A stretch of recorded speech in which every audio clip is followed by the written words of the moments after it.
Hello, we've got a bit of everything going on across North America at the moment. We've had those high winds just around the eastern seaboard, around DC, which brought down the national Christmas tree. We've got snow now sweeping its way across the northern plains into the Midwest. And of course, we had the flooding rains, which did affect California recently. That same weather system, that's the one which is making its way into those northern areas of the US, bringing some snow. Snow still very much in place through Monday around the lakes, into New England, eastern parts of Canada, and then a line of rain just down the Appalachian Mountains. But to the south of that, we've got some warm sunshine still, temperatures getting into the low 20s. Touch cooler there for Dallas at around 17 degrees, but at least it will be largely fine and dry.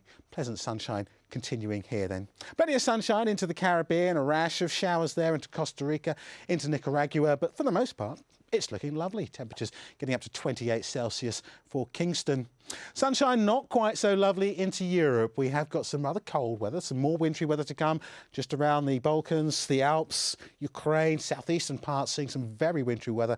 We could see some heavy snowfall to come into Romania and also into Bulgaria.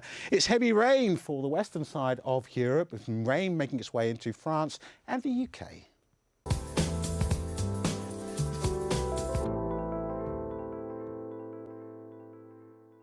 He's taken stolen goods and he's now dumping them onto the world without any sort of consideration for consequences. From people making the news. If the North will be saved a lot of trouble, I think it is important that they should come together. To those it affects. We do accept that there was very bad mistakes made in our banking area. Behind the headlines. Most South Koreans are not interested in reunification. Is the inside story. At this time on Al Jazeera.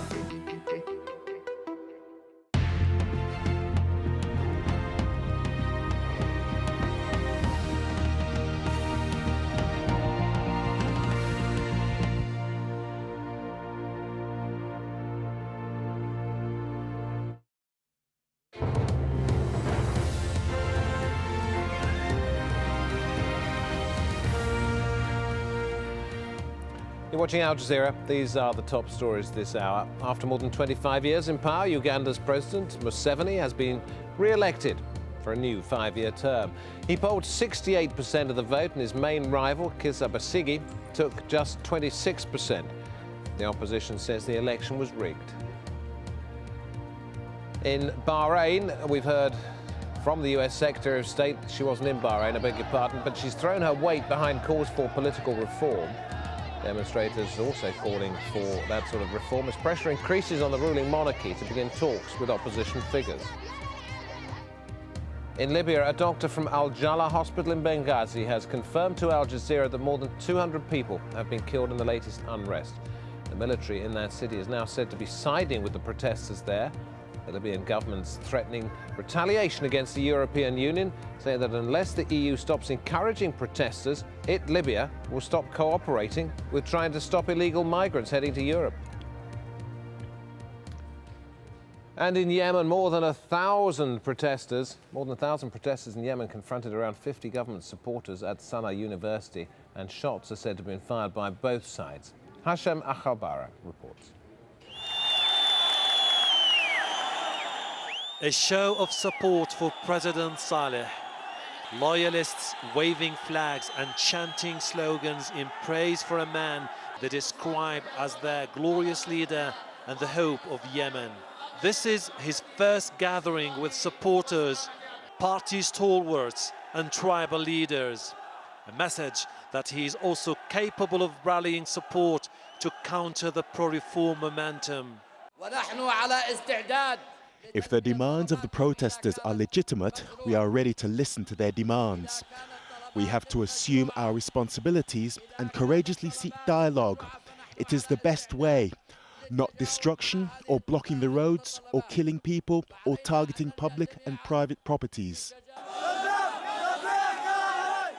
These tribesmen are Saleh's potential weapon in case the crisis in his country reaches the point of no return and the streets are overwhelmed by his opponents.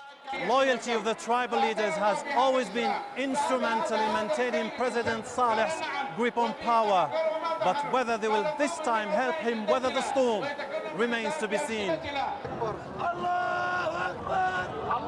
Crowds massing outside the University of Sana'a performing midday prayers. These are the driving force of the pro-reform movement. Thousands of students spearheading calls for regime change.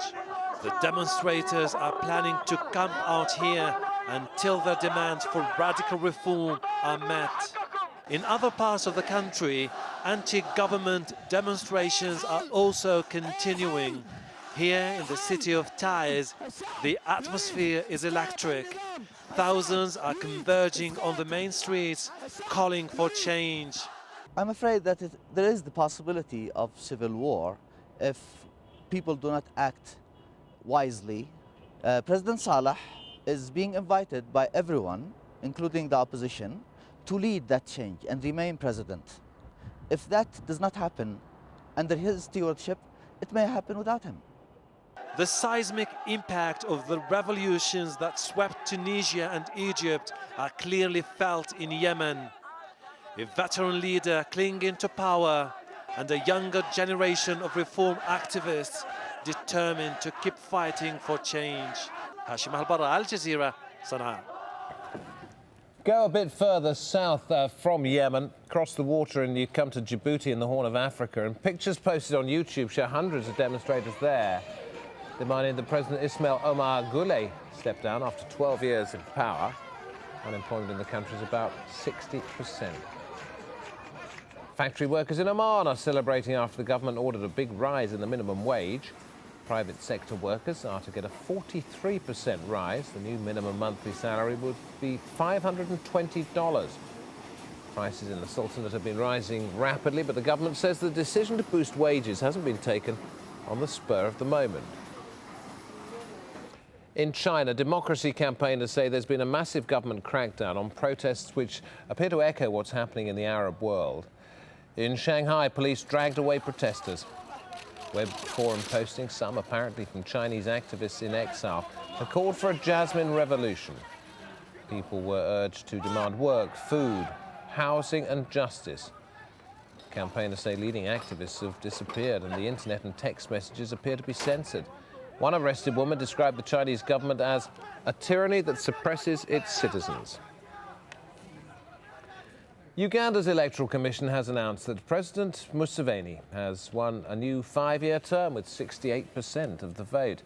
His main rival, Kizza Besigye, took just 26%. Al Jazeera's Mohammed Ado is in the Ugandan capital, Kampala. President Museveni has given himself another 5 years at the helm of Uganda's leadership. That will take his rule of this country to 30 good years. His supporters are happy, but not the opposition. The opposition are claiming that the vote was rigged. They are saying there have been instances where their agents and officials across the country were intimidated by police, and they're also saying ballot boxes were stuffed for President Yoweri Museveni's party. However, the national resistance movement of President